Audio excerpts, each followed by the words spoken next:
नमस्कार, मैं रविश कुमार। अपनी अपनी जेबें संभाल लीजिए, महंगाई का हमला होने वाला है। ऐसा नहीं था कि महंगाई चली गई थी, लेकिन जिस स्तर पर छिपकर आपकी जेबों को कुतर रही थी, अब वो जेबों से निकलकर पूरे कुर्ते को चट करने वाली है। 2 साल से कम कमाई और बेकारी की मार झेल रही भारत की जनता को अपनी जेब उलटनी पड़ सकती है, ताकि जो भी खुदरा खुदरी बचा है वो भी निकल आए। जल्दी ही सारे एक्सपर्ट आपको बताने आएंगे कि अंतर्राष्ट्रीय कारणों से यह सब हो रहा है। इस समय सारे ही एक्सपर्ट चुनावी कारणों से चुप बैठे हैं। रूबल के अलावा इस युद्ध की वजह से कच्चे तेल की कीमतें $113 प्रति बैरल तक पहुंच गई हैं। पिछले 11 साल में यह कच्चे तेल की अब तक की सबसे ज्यादा कीमत है। और इसका मतलब यह है कि कच्चे तेल की कीमतें बढ़ने से भारत को इनके इंपोर्ट पर और ज्यादा पैसा चुकाना होगा, क्योंकि और महंगे दाम पर इसे खरीदना होगा। और इसका असर आम लोगों पर पड़ेगा। आने वाले दिनों में पेट्रोल, डीजल और नेचुरल गैस समेत दूसरे पेट्रोलियम प्रोडक्ट्स बहुत महंगे हो जाएंगे हमारे अपने देश में। पेट्रोल के दाम कहां तक बढ़ेंगे कोई नहीं कह सकता। पुराने अनुभवों को देखते हुए अनुमान ही लगाए जा सकते हैं। हां, अगर चुनावी सभाओं में प्रधानमंत्री कह दें दाम नहीं बढ़ेंगे तो और बात है। वैसे सरसों छोड़कर खाने के बाकी तेलों के दाम बढ़ने लगे हैं। देश भर के बाजारों में खाने के तेलों में भारी उछाल देखा जा रहा है। इसके अलावा पेट्रोल डीजल की कीमतें बढ़ी तो जरूरी सामान का ट्रांसपोर्टेशन भी महंगा हो जाएगा। यानी अगर पेट्रोल डीजल बढ़ा तो फिर हर चीज, हर वस्तु महंगी होगी। सब्जियां, फल, दूध वगैरह सब कुछ। प्रधानमंत्री की यह बात पूरी तरह ठीक है कि पूरी दुनिया की इकोनॉमी हिल गई है, लेकिन 7 मार्च के बाद प्रधानमंत्री से सवाल 7 फरवरी का उनका ही भाषण करने वाला है। उस दिन लोकसभा में प्रधानमंत्री ने नेहरू की खिल्ली उड़ाते हुए कहा कि महंगाई के आगे नेहरू ने लाल किले पर हाथ खड़े कर दिए। तब उन्होंने खास तौर से जोर देकर कहा था, ये थे नेहरू। पंडित नेहरू जी ने लाल किले पर से कहा था, और ये उस जमाने में कहा गया था। तब ग्लोबलाइजेशन इतना नहीं था, नाम मात्र का भी नहीं था। उस समय नेहरू जी लाल किले से देश को संबोधन करते हुए क्या कह रहे हैं? कभी कभी कोरिया में लड़ाई भी हमें प्रभावित करती है। इसके चलते वस्तुओं की कीमतें बढ़ जाती है। इति नेहरू जी, भारत के पहले प्रधानमंत्री। कभी कभी कोरिया में लड़ाई भी हमें प्रभावित करती है। इसके चलते वस्तुओं की कीमतें बढ़ जाती हैं और यह हमारे नियंत्रण से भी बाहर हो जाती है। देश के सामने देश का पहला प्रधानमंत्री हाथ ऊपर कर देता है, हाथ ऊपर कर देता है। आगे क्या कहते हैं? देखो जी, आपके काम की बात है। आगे कहते हैं, पंडित नेहरू जी आगे कहते हैं,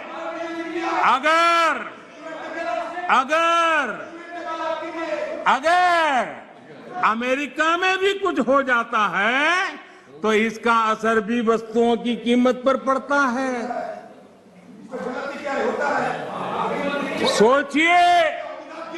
सोचिए तब महंगाई की समस्या कितनी गंभीर थी कि नेहरू जी को लाल किले से देश के सामने हाथ ऊपर करने पड़े थे। प्रधानमंत्री का भाषण ही प्रधानमंत्री के भाषण से सवाल कर रहा है, क्योंकि जिन्हें सवाल करना है वो जय जयकार कर रहे हैं।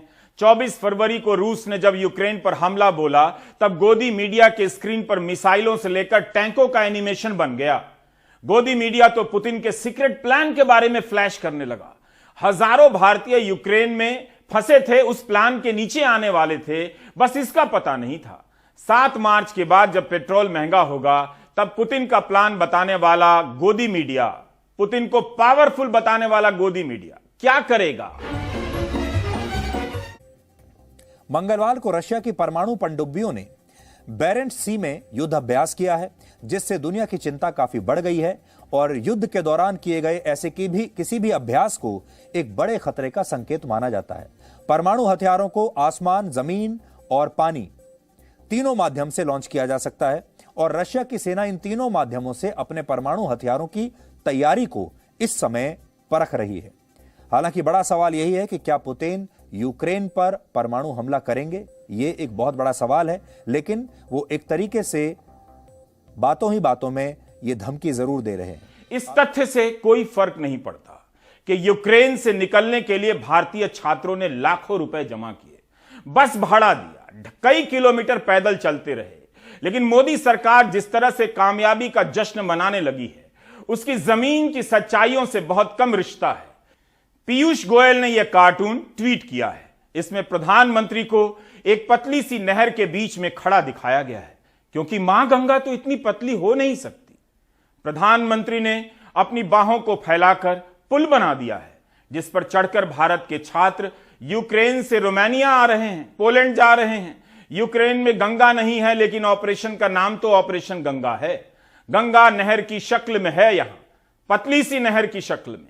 कार्टूनिस्ट को पूरी छूट है कि वह कैसे भी चित्रण करे, लेकिन जब एक मंत्री इसे ट्वीट करते हैं तब वह सरकार के दावों का प्रतिनिधि बन जाता है। लेकिन इस समय हमें एक ऐसे रिपोर्टर की तलाश है जो व्लादिमीर पुतिन के दिमाग के पास जाकर वहां से रिपोर्टिंग करे और यह बता सके कि वहां पर क्या चल रहा है, क्योंकि व्लादिमीर पुतिन का जो दिमाग है वो अभी किसी की समझ में नहीं आ रहा है। एक तरफ व्लादिमीर पुतिन है जो अपनी एक रणनीति के तहत चल रहे हैं और दूसरी तरफ दुनिया के बड़े बड़े तमाम नेता एक तरफ हैं, और ये तमाम जो बड़े बड़े नेता हैं दुनिया के, वो अभी तक पुतिन के दिमाग को डिकोड नहीं कर पाए हैं। तो आज से हम ये कोशिश शुरू करते हैं कि हम आपको पुतिन के बारे में रिसर्च करके बताएंगे कि उनके दिमाग में क्या चल रहा है, उनकी किस तरह की रणनीति हो सकती है, उनकी जो शख्सियत है वो किस तरह की, और वो क्या सोचते हैं एक नेता के तौर पर, जिससे आप समझ पाएंगे कि पुतिन जो कुछ कर रहे हैं वो क्यों कर रहे हैं। फिर सवाल उठ सकता है कि क्या इसके जरिए जो तथ्य गढ़ा जा रहा है उसका संबंध जमीन के हालात से है। इसमें लगता है कि सारे कष्ट प्रधानमंत्री ने उठाए, छात्रों ने बस पुल पार किया। यूक्रेन और रशिया के बीच जारी यह युद्ध अब तीसरे चरण में पहुंच चुका है। पहले चरण में रशिया की सेना यूक्रेन की सीमा में दाखिल हुई। दूसरे चरण में उसने उन इलाकों पर अपने नियंत्रण को मजबूत किया जहां रशिया समर्थित विद्रोही पहले से ही मौजूद थे, क्योंकि ये इलाके आसान थे, यहां पर ज्यादा लड़ाई नहीं करनी पड़ी और इस दौरान रशिया ने ज्यादा बड़े हमले भी नहीं किए, बल्कि उसकी तरफ से केवल सैन्य अड्डों और सरकारी इमारतों पर कार्रवाई की गई, हमले किए गए। लेकिन अब ये जो तीसरा चरण है ये सबसे खतरनाक है। इसमें रशिया की सेना बड़े पैमाने पर यूक्रेन में हमले कर रही है और अब ज्यादा से ज्यादा हवाई हमले और मिसाइल अटैक्स किए जा रहे हैं। अब पैदल सेना का जो रोल है वो धीरे धीरे कम हो रहा है और हवाई हमले बढ़ते जा रहे हैं। जो खुद से निकल कर आए हैं उन्हें सरकार निकालना कह रही है। इस पर बहस होनी चाहिए कि क्या यह इवैक्यूएशन है। ऐसा नहीं है कि छात्र सरकार के प्रयासों की तारीफ नहीं कर रहे, लेकिन उस प्रयास का जो प्रचार बनाया जा रहा है, क्या उसमें छात्रों का संघर्ष शामिल है? सरकार केवल अपने प्रयास का प्रचार कर रही है, नारा ही लिख दे, प्रयास आपका, प्रचार हमारा। जबकि ये छात्र बस के किराए के लिए लाखों रुपए देकर यूक्रेन की सीमा पर पहुंचे हैं, वहां भी कई किलोमीटर पैदल चले हैं, तब पार कर पोलैंड, रोमानिया और हंगरी पहुंचे, तब जाकर सरकार उन देशों से भारतीय छात्रों को भारत ला रही है। हजारों मां बाप ने देखा होगा कि प्रचार और वास्तविकता में क्या अंतर है।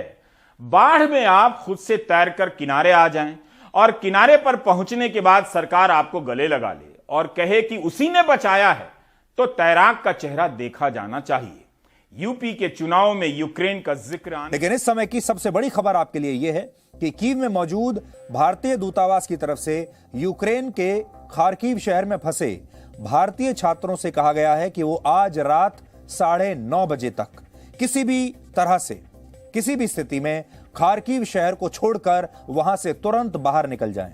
भारतीय दूतावास ने यह सलाह दी है छात्रों को कि अगर इन छात्रों को खार्किव से निकलने के लिए कोई वाहन नहीं भी मिलता तो भी वो खार्किव से कुछ दूर 3 इलाकों में पैदल ही जा सकते हैं। यानी बस किसी भी तरीके से ये यहां से निकल जाएं, चाहे उन्हें कोई गाड़ी भी ना मिले तो फिर पैदल निकल जाएं। भारतीय दूतावास की सलाह से ऐसा लगता है कि खार्किव में रशिया की सेना बहुत जल्द कोई बड़ी कार्रवाई करने वाली है। कल ही विदेश मंत्रालय के प्रवक्ता ने कहा कि खार्किव में जो छात्र हैं वो शहर छोड़ दें, बस ट्रेन ना मिले तो पैदल ही चल दें। क्या यह निकालना हुआ? खार्किव से बड़ी संख्या में छात्र लीव पहुंचे हैं और वहां से रोमानिया और हंगरी की सीमाओं तक, लेकिन लीव में ही कई सौ छात्र अटके हैं। लीव से हमें आज दोपहर तक वीडियो मिलते रहे कि वहां गोलियां चल रही हैं, बम गिर रहे हैं। एक एक बंकर में काफी संख्या में छात्र दिखाई देते हैं। यह वीडियो 2 मार्च का है जो हम दिखाएंगे। विराज जब खाने की तलाश में बाहर निकले तो हॉस्टल की खिड़की से उन्हें यह सब नजर आया।